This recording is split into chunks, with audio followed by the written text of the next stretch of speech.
капитенот? Па мислам дека јас искрено не сум многу задоволен поради тоа што играме добро, ама не победуваме, знаеш, играме добро, ама не победуваш. Ја, кога се сеќавате на пресконференцијата во предевропската лига, ви реков дај да играме лошо, ама да победиме, нели? Против Белгија и Хрватска не игравме најдобра одбојка, ама победувавме, нели? А на пример против други репрезентации денес не беше лошо, знаеш, ама ја Во првиот. да, ама ја ги мерам утакмиците со победи и порази, така да после овој пораз сигурно во мене има голем бес. Мислам дека треба по мене да бидеме малку помудри.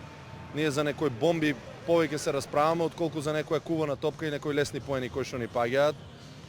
Треба малку повеќе да поработиме на менталниот аспект и се надевам дека ќе биде подобро на европското првенство, односно дека ќе победиме, а ќе играме лошо. Беше 3 одлични надпревари тука на Чајка.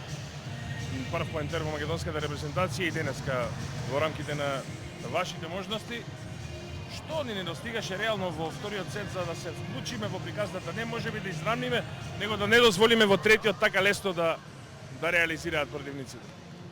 Па не знам, видите, репрезентација на Грција, одлична репрезентација, со одлична лига, со одлични играчи кои што стварно играат. Например, ама денес мислам дека успеавме да ги затвориме на некои позиции, ама коректорот ни создаваше многу проблеми. Тој направи многу поени со многу добра ефективност во нападот.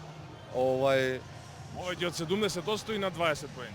Па гледате, што зборуваме, ако еден коректор така игра, тогаш е многу тешко да направите победа.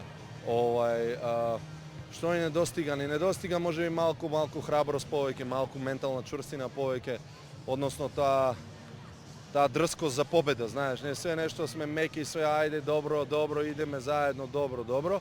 Ама добро, еве сега завршија сите утакмици за добро играње, сега победата се брои, нели? Така да сега ако ова беше добро сега веќе мора да победиме. Така да се надевам дека ќе бидеме спремни за тоа и дека веќе се собраа доста порази, нели?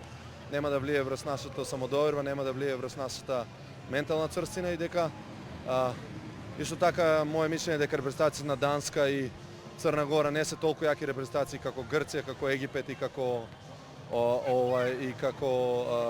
Јапонија, да, не се ни како Романија, тоа е на моје мислење, нели? Се уште не сме ги анализира, меѓутоа како ги памтам и мислам дека ќе успееме да се радуваме на тие надпревари. Меѓутоа, што реков, мора да поработиме на оние ситни детали. Ние понекогаш премногу зборуваме за некои бомби кои што испуцал Митар Џури, човек што има освоено Лиган шампиони, а не зборуваме за некоја кувана топка или за кој да ја дигне втора топка или квалитетот на дигнаните втори топки. Така да мораме многу повеќе да одработиме тие топки кои што можеме да влијаеме, ова кога некој ќе направи браво за него и одиме напред.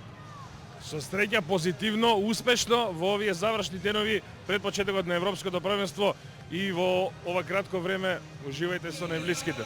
Им благодарам на сите, беше прекрасно да се игра ова.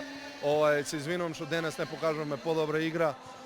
Стварно сите изгаравме на терен, дадовме максимумот, а не успеавме и се надевам дека веќе од 30 ќе биде друга приказна. Да биде позитивна. Да, фала.